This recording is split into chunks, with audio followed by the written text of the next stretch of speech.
Welcome to Empowered Within, a soul-quenching, transformational podcast that will set your soul on fire through candid and inspiring conversations. Leading experts, celebrities, healers, and I share our journeys of how we've overcome challenges to living an empowered life from within.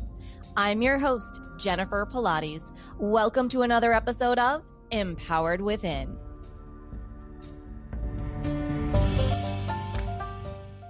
Hi there, and welcome to the show. Today's guest is Dana Skaags. Dana is a licensed psychotherapist with a degree in clinical psychology. She has been in private practice for 14 years, specializing in anxiety and adjustment issues along with trauma work.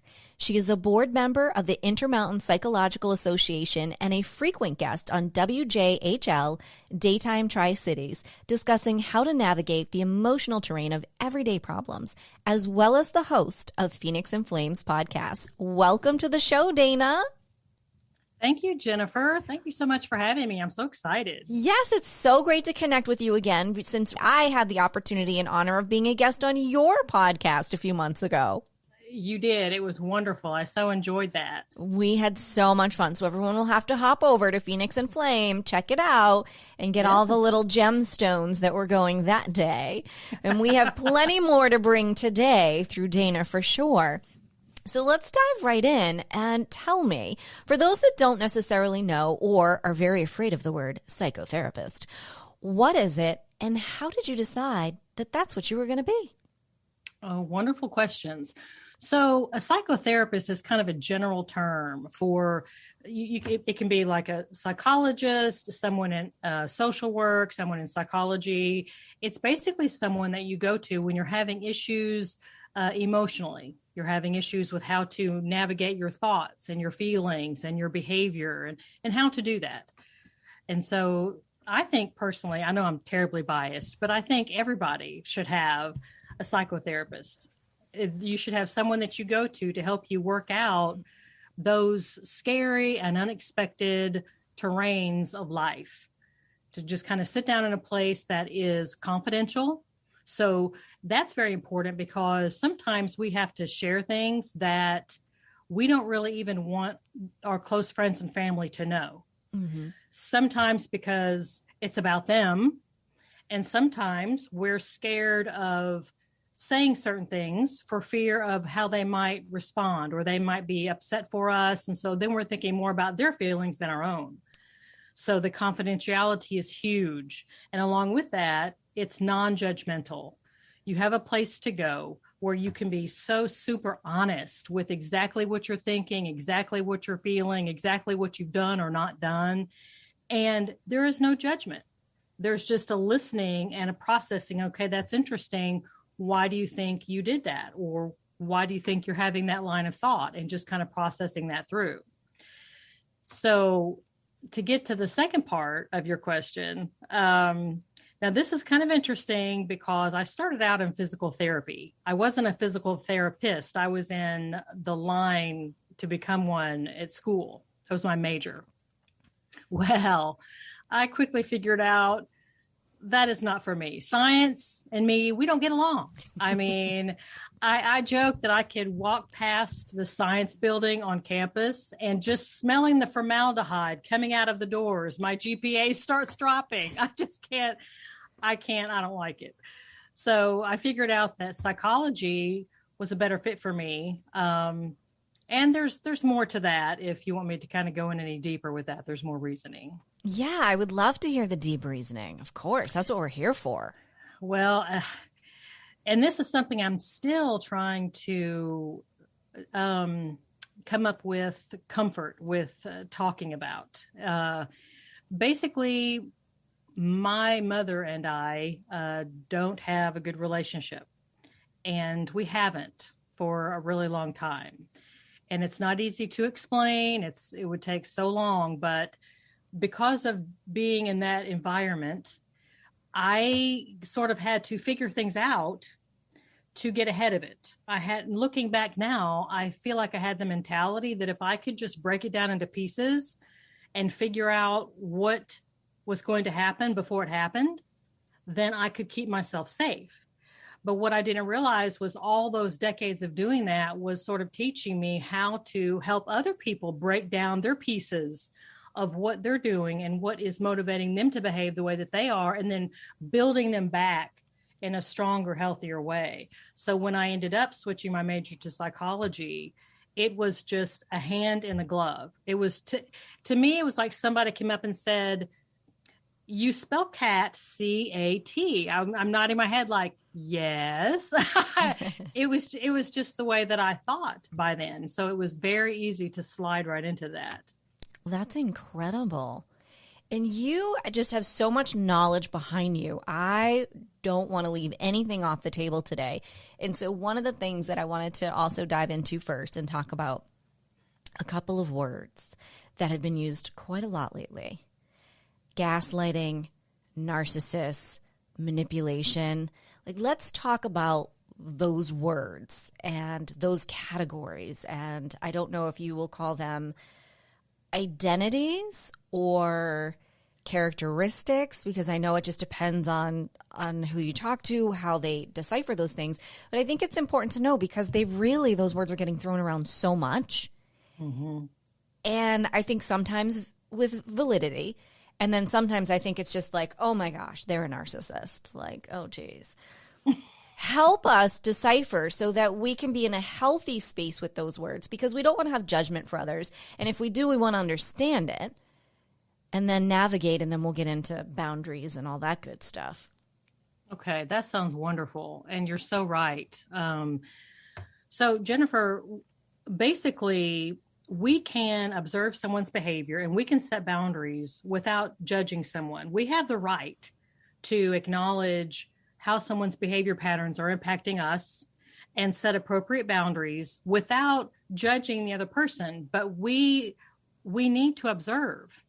We need to observe what they're doing and not keep turning a blind eye. So manipulator is, of the three words that you mentioned, a narcissist, a manipulator, a gaslighter. So manipulator would be the one that is the overarching heading over all of those. And to just take that word and make it a little bit more benign in some sense, we all can be manipulators. A simple point would be, let's say you want to go to a certain restaurant. And so you start talking to your friends about, haven't you been craving some Mexican lately? Are you missing such and such restaurant? And how long has it been since you've been there? And so we're trying to kind of grease the skids so that everybody's going to want to go to the restaurant that we're dying to go to. That is a very benign form of manipulation that we all do. You see children manipulating their parents because they want a candy bar or they want to go to the playground or something like that. It's a natural form of trying to get our needs met. Now, manipulation can be twisted in an unhealthy way. And when you do that, that's when you get into areas like narcissism and gaslighting. So gaslighting is the heavy hitter, so I'm going to leave that till last. So a narcissist basically is someone that the only thing that they're actually concerned about is themselves. Now, they may or may not even realize this about themselves. They may know it, or they may have no self-awareness that they're behaving in a narcissistic manner. What they will do is they view other people as a means of getting their needs met. So they tend to view other people like tools. They don't really see other people as individuals with their own needs and their own points of view. They tend to view other people like tools. And when one of these people is not meeting the narcissist's need, then the narcissist will view that person a lot like you might view a tool that's malfunctioning, that's not working right. You might take the tool and you might bang it on the side of the counter a couple of times. You might try to unplug it, plug it back in. You're wanting it to do a certain thing and it's not. And so you get frustrated with that tool. A narcissist is always thinking about what they want. And so if you do what they want, let's say you happen to be in a relationship with a narcissist and you don't realize it. Well, as long as everything's going along their way, then that's not a problem. I mean, you won't realize it's a narcissist because everything's going their way. Once you start realizing it is when you start to express your own opinion that may be different from the narcissist opinion. So then when that happens, they get upset and they get angry. They don't like it when you set a boundary. They don't like it when you express your opinion when it's different from theirs. So they will argue. They will maybe become emotionally or verbally or sometimes physically abusive, trying to get what they want. It's all about what they want. And in the end, if you continue to set your healthy boundaries, then ironically, and I've been through this, I wouldn't have believed it if I hadn't been through it myself, but they will accuse you of doing the very things that they are doing. And you're listening to them going, do you even hear yourself? I swear I would not have believed it, but it happened to me. And the whole time this person is talking to me, I'm thinking, are you serious? You are telling me that I'm doing, that's exactly what you are doing, but they do not see it and you can't make them. You absolutely cannot make them see it. Now, a gaslighter is another category. So do you want me to kind of pause here or do you want me to go right into gaslighting? Well, a little bit, yeah, because I think that people then have, because I'm thinking of people that I know or people that have talked to me about other people and they'll be like, you know, this narcissist is gaslighting me. And so I've always thought there's this overlap between all of the three that you're speaking of. So yeah, I can't wait to hear how it goes into the gaslighting. Oh, there's definitely an overlap. But it's in gradations. So you have the manipulation, which is kind of overarching, and you have a narcissist that kind of grades into a gaslighter. A narcissist doesn't have to be a gaslighter. You can be in a relationship with someone who's a narcissist, but they won't necessarily be a gaslighter. But all gaslighters are narcissists. Does that make sense? Makes complete sense. Ooh, okay, yeah, go with that. Okay. So a gaslighter, they are very interested in making you doubt yourself. If you manage to survive a relationship with a gaslighter, then what comes out is you doubt yourself. You second guess yourself all the time. You feel like you can't even hardly make a decision because in the relationship with the gaslighter, when you try to express an opinion, they're saying, no, it's not. And you're like, well, that's my opinion. You know, I have a right to it. And they're like, no, you don't. That's not accurate. And so anytime you try to stand firm in your own truth, they come against you and tell you, no, you're wrong. And even though you can be, I'm telling you, you can be standing there knowing the God's honest truth that you're right, and they'll say you're wrong. And strikingly enough, if you're in the relationship with the gaslighter long enough, you will start to believe them. Even though you know that what you're saying is correct, they're saying it's not. And so then you start wondering, well, maybe I'm wrong. Because they're very vociferous and they are very determined about what they want and what they don't want. Mm-hmm. And what they don't want is you feeling any kind of confidence. And they'll also try to kind of cull you away. And a narcissist will do this as well. They will cull you away from people in your life who are supportive of you. They don't want anyone around you who will lift you up, who will encourage you, who will say, girl, you got this, you keep going, you're going to get it, you're on the right track. They don't want anyone like that around you. And again, a narcissist may be doing that on purpose, or they may be doing it subconsciously. Gaslighters, it's going to be conscious. They know what they're doing it on purpose.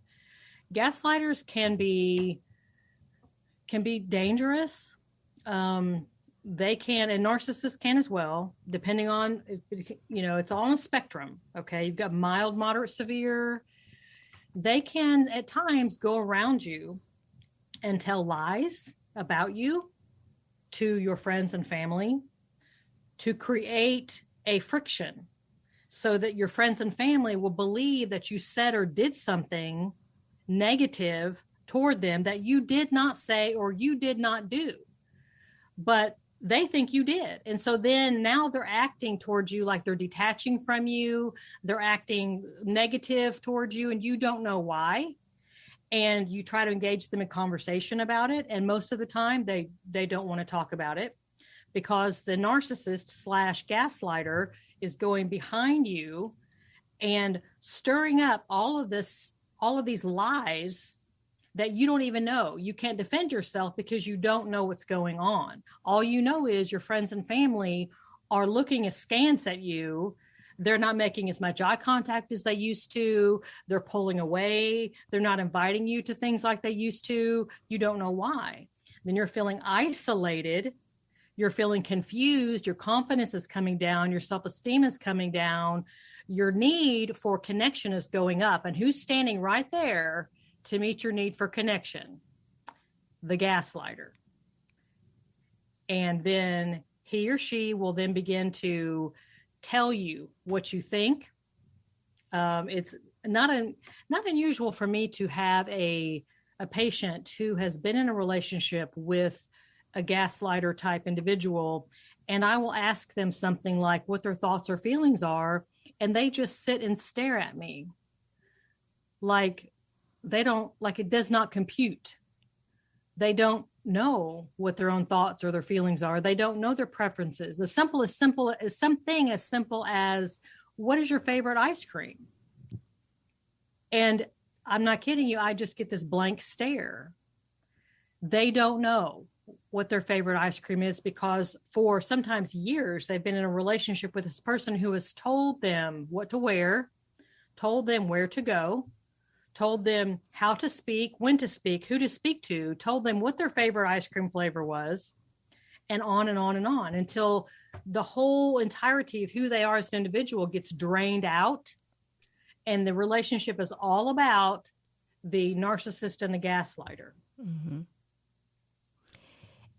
And do you feel that this can happen in families, in love relationships, perhaps society, perhaps media? Because what I'm hearing you say is that the general population has it wrong. More of the gaslighting is going on that's overlapping with the narcissist versus people just throwing around that word narcissist. Narcissist is a very popular term. In its purest form, a narcissist, like I said, is basically they're just concerned about themselves. And so I think sometimes when people are throwing that term around, they're thinking more on the mild end, but there is a moderate and a severe. As with just about any term you want to use to describe humans, it's on a spectrum. So you could be in a relationship with family, with friends, and have that individual be rather narcissistic, which means when topics come up where decisions have to be made, then they are almost always self-absorbed. It's what they want to do. They're angling to get what they want. They're not particularly concerned about your needs or what you want. And if you try to express an opinion opposing theirs, they don't like it. You get met with conflict. But if you keep going with someone like this and the relationship gets more and more tilted toward the narcissist, then like I said, it can turn into gaslighting and you kind of lose who you are, which is what they want. Right. Because that's the narcissist's dream, to have a relationship where the other person doesn't have an identity. It's all about them. Mm-hmm. Absolutely. So in moving to how does one set a healthy boundary versus a dysfunctional boundary? Okay. So first of all, let me say that if you are in a relationship with someone who's emotionally healthy, then you don't really think about boundaries because they're just naturally being respected. It's a lot like you don't walk around every day thinking about your throat. It's there, but you don't think about your throat every day. But if you get strep throat, then you're thinking about your throat quite a bit. because it's hurting, because something's wrong with it. Boundaries function much the same way. If you're in a relationship with someone, whether it's a family, friend, a romantic interest, a coworker, whoever, and it's a healthy relationship emotionally, then you don't think about boundaries. You naturally respect theirs. They naturally respect yours. No harm, no foul. It's when there's an unhealthy thread in there that there's a problem. So let me give you an example, like someone at work. So let's say there was a woman at her job, and she worked with another lady, and this other lady had a habit of sort of being, we'll say, not very industrious during the day. Maybe she was on her phone more than she should have been, or doing whatever. She liked to talk a lot. She liked to take breaks. So what happens is at the end of the day, the other woman, we'll say woman B, she ended up with a pile of work that should have been done. Well, she knows she's going to get in trouble if she doesn't get it done, but she chose to do other things during the day. So then she turns around and looks at woman B, who happens to be right behind her in the little cubicle area.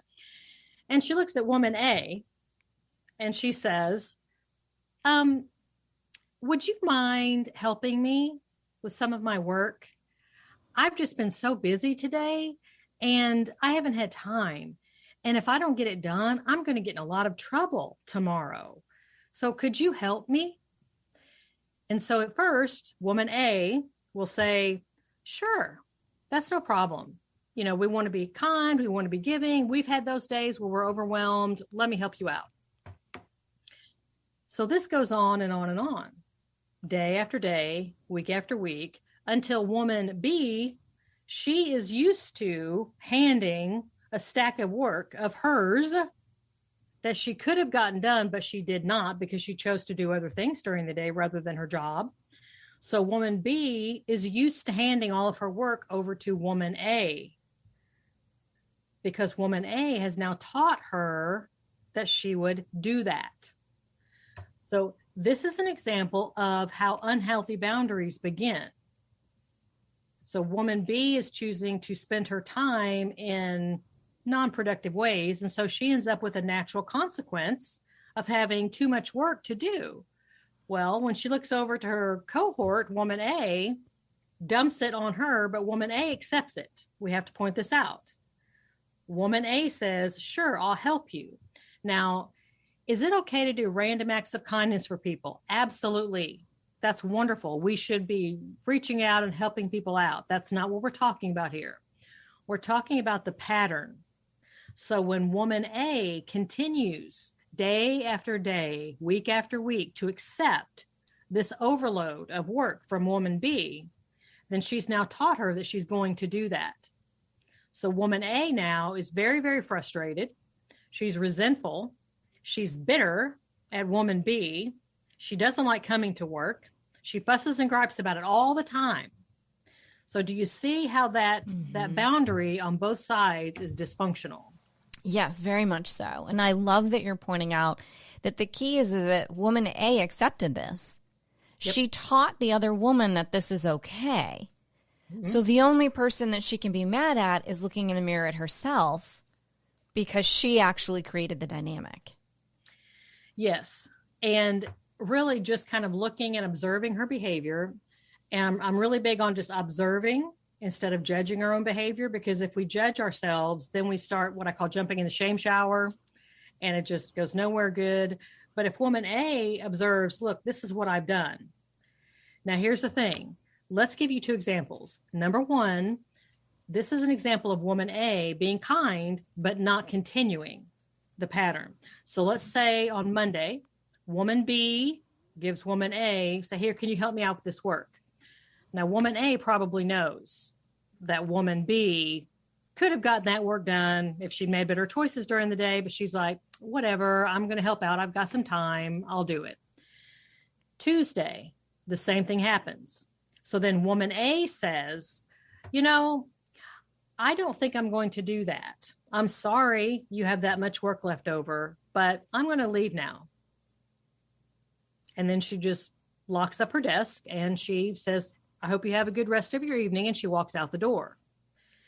At that point, it's not that huge of a deal because a pattern has not been established. But woman A has essentially educated woman B. If you want someone that you can take advantage of to dump your stuff on that you haven't done during the day, I'm not your chick.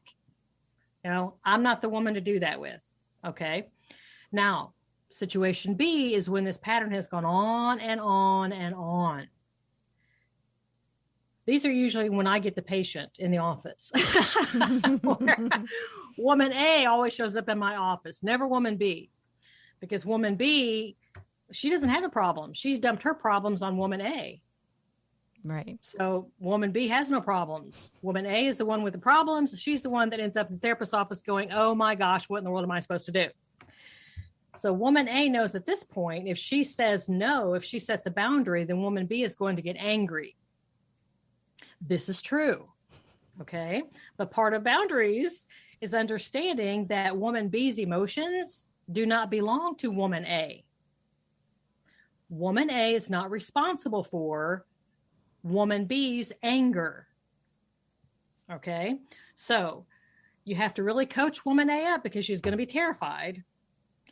But she can say, let's say it's a Tuesday. And once again, woman B dumps, she's walking over. It's about 4:45. She's doing her walk of her thinking she's going to dump all her stuff on woman A.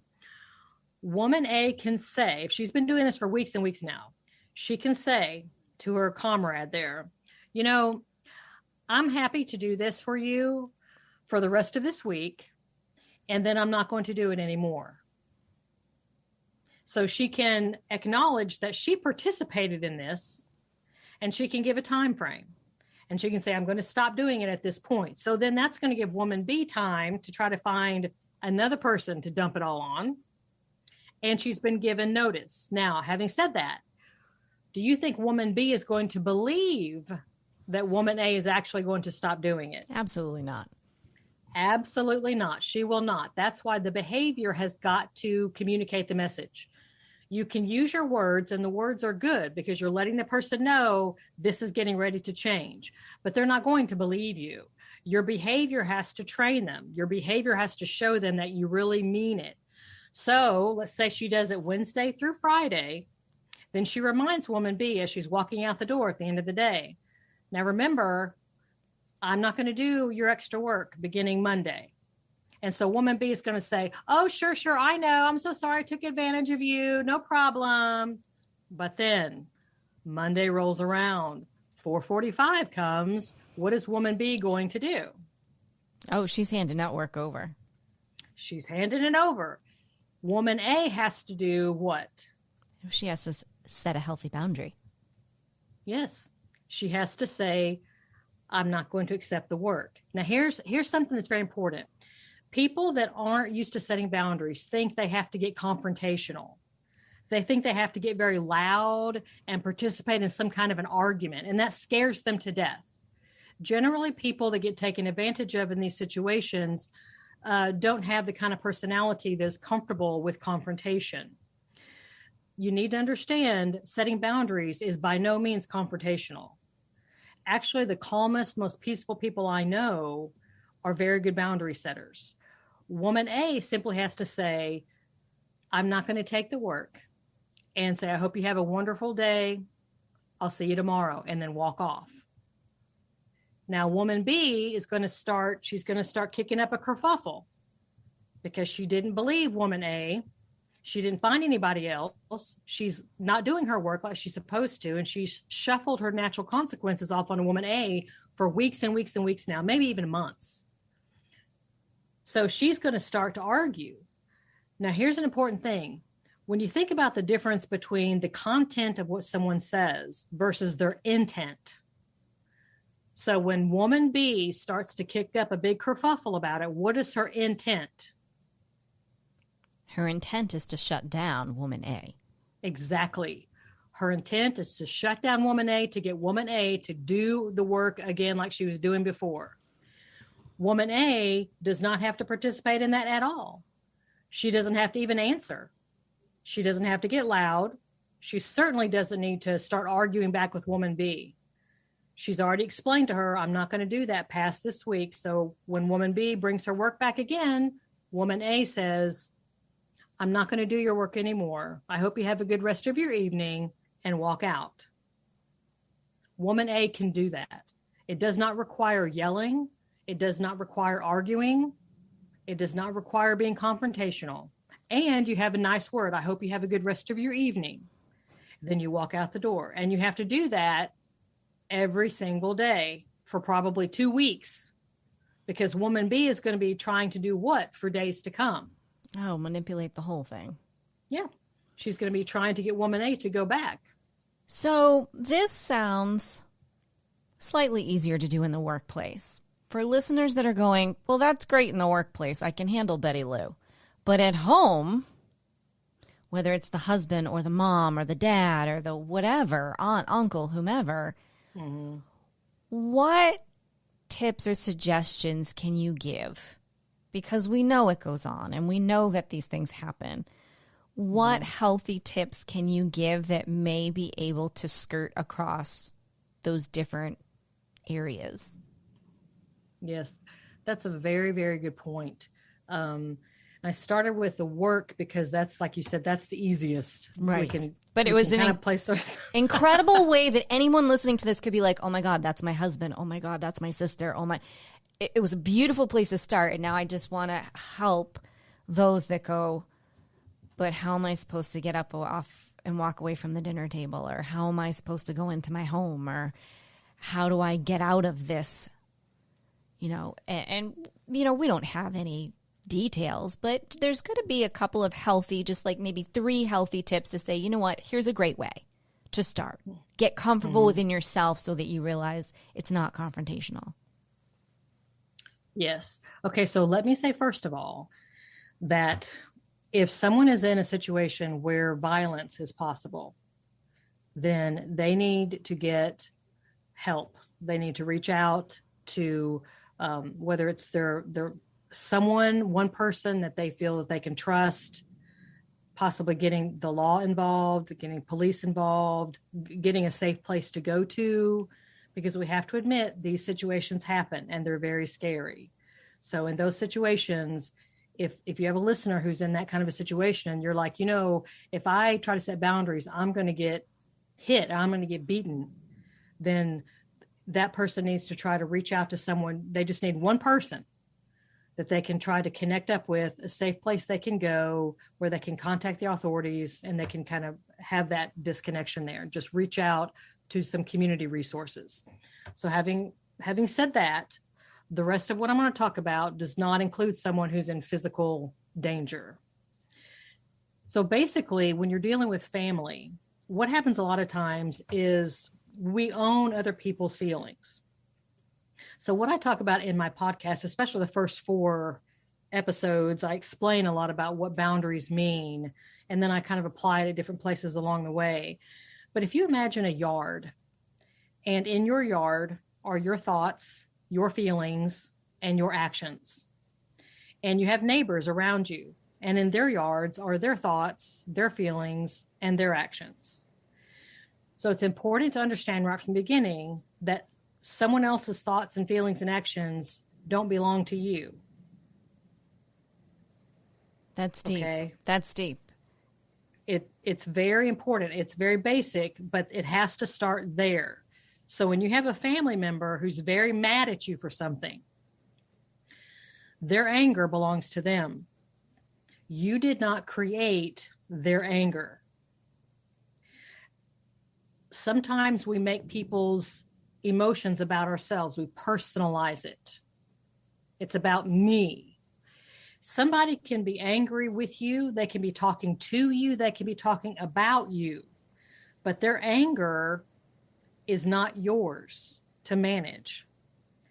There's a saying, it grew up kind of was born in the addiction community, but it's basically 3 C's. You did not cause whatever's going on there. Whatever's in the other person's yard, meaning their thoughts, their feelings, their actions, you did not cause that. You cannot control it, and you are not responsible for curing it. Now, if they have an issue, they can go see a therapist. They can go see someone to work out their issues. Their issues are not yours to solve or own. Now, what is yours are your thoughts, your feelings, and your actions. So let's say something happens, and I call these boomerang issues. Like you're interacting with someone and you try to shake it off because, you can't be like making everything a big deal. Ain't nobody got time for that. You know what I'm saying? Just try to shake stuff off. But if something keeps boomeranging back to you in the form of intrusive thoughts, I call that a boomerang issue. So if you walk out into your yard and there's a boomerang in your grass, that means that you have to pick it up. You need to attach words to it. Walk across your yard to the fence line of whichever neighbor you have this boomerang issue with and engage them in a conversation about it. Now, here's the thing. People will say, Dana, well, that sounds fine. But my neighbor, my dad, my husband, my sister, my friend, whoever, they're not going to like what I have to say, and they're going to get really mad at me. And my answer to that is yes, and their anger is not your issue. Now, that doesn't mean it's comfortable, okay? But you are in charge of your feelings. And if you let a bunch of boomerang issues build up inside of you, then when you finally let them all out, you will not be able to control it. And that's on you.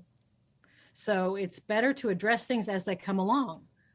So if you walk across your yard and you're leaning against a fence line and you're expressing to the other person something they did or said the other day that really hurt your feelings or whatever. And by the way, I'm going to talk about that hurting my feelings in just a second, because that's not even, they did something and you responded with hurt. There's a disconnect there. We frequently say, you made me mad. That's not really even possible because my anger is in my brain. So what happens is you did something and I reacted with anger. So that's important to remember. So when you're talking to someone, if your feelings are hurt, that's because that hurt is inside of you. But they did something, they said something, and that's worth discussing. So all you can do is attach words to it, because no one is responsible for reading your mind. And you can't read someone else's mind.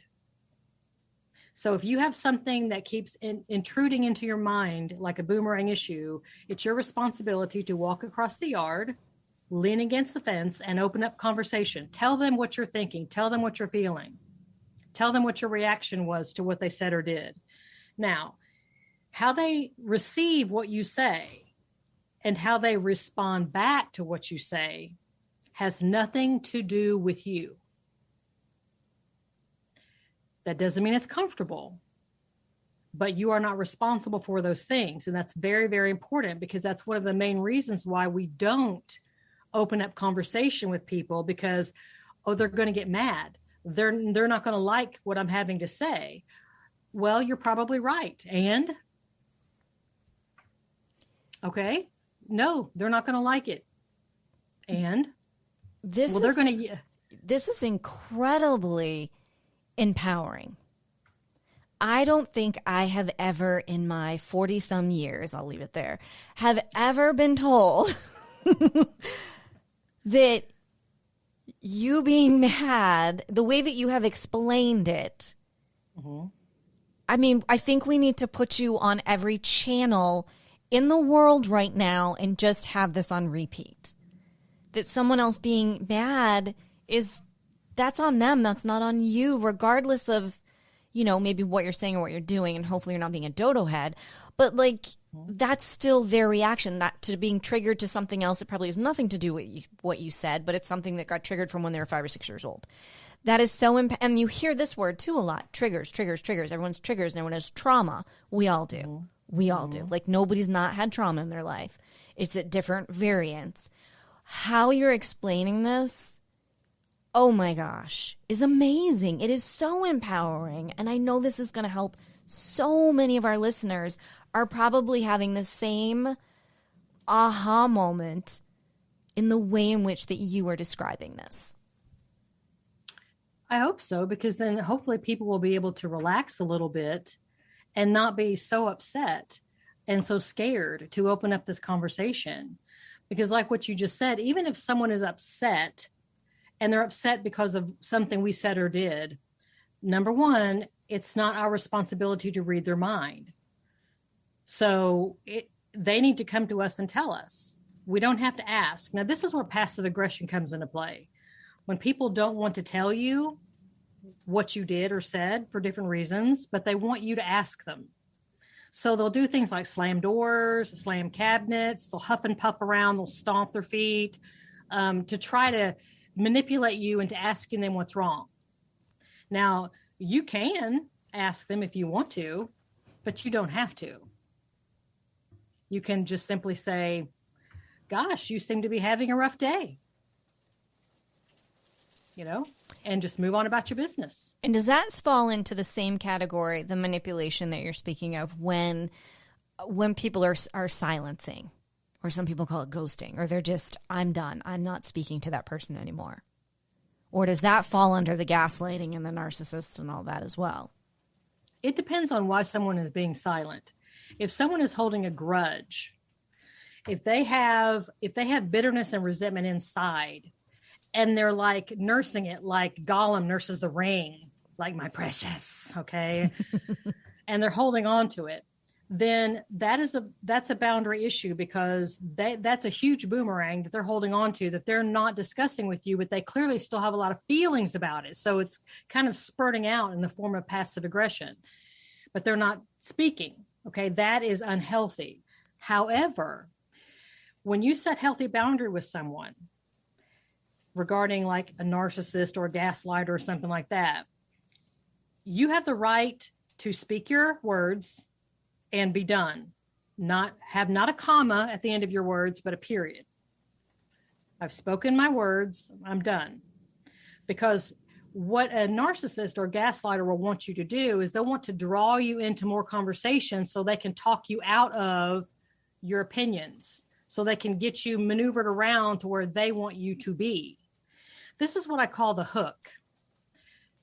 There's something, a noose as well. I'll explain that in just a minute. But if you imagine like a big metal, rusty meat hook, that you might find in a meat packing plant, that if you're engaged with someone like a narcissist or a gaslighter, and you have said your piece and you're done, but they keep trying to egg you on. They keep trying to say things to you that they know are going to be hurtful to you, they purposefully are saying things to criticize you, to try to get you to bounce back, to defend yourself. Imagine when that's happening, that this big metal rusty meat hook is dangling right in front of you. My advice, do not get on the hook. Because as soon as you begin to engage with them, you have jumped on that hook and they pull you in and they've got you. Mm-hmm. Do not do that. That's when your silence is healthy. When you're like, I've said what I need to say. I do not need to repeat myself, because you do not have hearing issues. You do not have brain damage. You heard me. I'm not going to repeat myself. There is a period after what I said, not a comma. And then you have the right to calmly walk away. Of course, they're not going to be happy at all, but that's not your problem, because their emotions are in their yard. Right. Now, what if you flip that? What if you flip it and it's the gaslighter or the narcissist who, similar to maybe what you said earlier, like goes and is saying, things about like, that person's X, Y, and Z, and I'm just never speaking to them. I'm not speaking to them. In knowing that they're causing havoc. So almost like say that person they know that you've got their number, so they're now talking about you to keep you away from them. So they're going to say, well, I'm not going to talk to you anymore. I'm not going to have you in my life. Did I explain that right? I think you did. Well, you've just received a big fat gift. Right. It's like, okay, you don't want me in your life? That's awesome. Bye. Right. I wanted to touch on that too, because I've talked with numerous clients lately and things like that have gone on in their lives. Mm-hmm. And I've tried to express that, well, that's a gift. But when you're in that situation and there's that codependency, toxicity that's gone on, and you've been manipulated to believe that you need that person for air. They don't see the gift in that moment. You're right. You're right. That's why they need to build up other people. When I take patients through a clinical interview, one of the questions that I ask them is, how many good friends do you have in your life? And this is important. I don't care if someone is single, if they're married, if I don't care any of that. You need to have good friends in your life. So if number one, if you have a listener and they are already in this relationship and everything they do is with this one person, they don't ever do anything. They don't ever go on any girls' weekends. They don't ever, or vice versa, whatever. They don't ever go out with their friends. Then start. Now, I will say, if you're in an abusive, codependent relationship and you try to formulate other relationships, then they're not going to like it. Do it anyway. But like I said before, if someone is in a dangerous situation, then clearly they need to get special resources and help for that. But if someone is new and they're listening to this and they haven't really gotten very deep into this narcissistic codependent relationship, form other relationships, have other girlfriends, have other people on the side that are there to support you, so that when you need to set a boundary, when you need to be able to walk away, you're not alone. You are not alone. That is the lie that a gaslighter wants their, I'll call it victim, to believe, that if you don't have me, you have no one. This is a lie. But relationships, many times, they take nurturing. They take intention. And so whether it's, if you need to start with one person and telling them that you like, let's meet for coffee, and just start learning about each other, getting close, formulating some other girl relationships or something like that, that will give you the strength and the support to be able to pull away from codependent relationships. Right. I think that's excellent advice, and that our listeners can definitely heed that, and they can wrap their heads around that, and that those are wonderful baby steps in addition to learning those healthy boundaries and how to start practicing those. So thank you for that. That was super helpful. You're welcome. So we are getting to this time in the show, Dana, where I ask this one question. Are you ready? I don't know. Let's say yes. Let's say yes and go somewhere light. What is one thing that no one knows about Dana? Oh, wow. Well, not many people know this. There's a couple of things that I can pull to mind. One of them is I can say the alphabet in 3 languages, but that's kind of a boring thing. I think that's pretty cool. I have been on a billboard before. For what, may I ask? Well, it was interesting. It was years and years ago, and I was in my practicum for my degree, and it's a billboard for a psychiatric hospital. It was back in the 80s. It says, "Before it all falls apart." And I still remember having to go in the room, and I was in, my 20s. Yes, I was in my early mid-20s, and they had to take makeup and really kind of make me look like older, like I've really had a hard time. But and it's on there. It's like I said, that was in the 80s. But I was so glad to go into the room and be able to wash that all off my face. But the problem now is that the stuff doesn't wash off like it did when you're 22 and 23 years old. But yeah, I've been on a billboard. That is super cool. Oh my goodness, that is super cool. How fun. Thank you. Oh my gosh. As we are wrapping things up, what one piece of inspiration would you like to leave with our audience today? Don't give up. Don't ever give up. You might feel like you are on your face in the floor, and you might be on your face in the floor right now. But don't give up. You're not alone.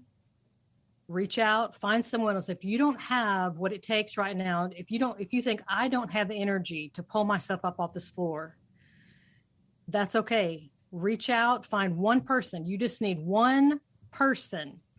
You don't need 10, you don't need 5. In the beginning, you just need one. Find one person and have them help you.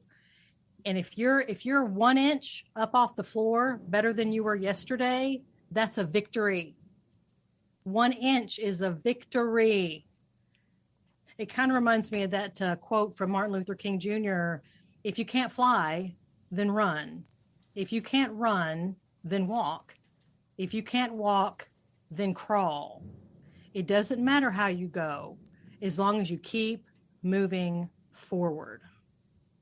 Well said. Beautiful. Thank you for that. Dana, share with our listeners, where can they connect with you, find out more, and maybe reach out and maybe have you as their therapist? Oh, well, the therapy thing, I'm not sure. I've got a pretty long waiting list right now, but you can go to phoenixandflame.com. Now, I'm in the process of rehabbing a lot of my social media sites. Right now, Phoenix and Flame by Dana Skaags is available on a Facebook. That's my Facebook page. Don't judge. Everything's under rehab. And I'm in the process of preparing an online course, an online boundaries course that will be made available very soon on phoenixandflame.com with possible speaking engagements in the future and all kinds of stuff. So there's a lot going on, but yeah, go to phoenixandflame.com. Perfect. Thank you so much, Dana. This has been a wealth of valuable information for all of our listeners around the world. Thank you so much for coming and sharing your story, your journey, and your insights. And we're so excited for everything that's coming up for you. Thank you so much. Thank you, Jennifer, so much for having me. You are so welcome. Well, as we say, until next time.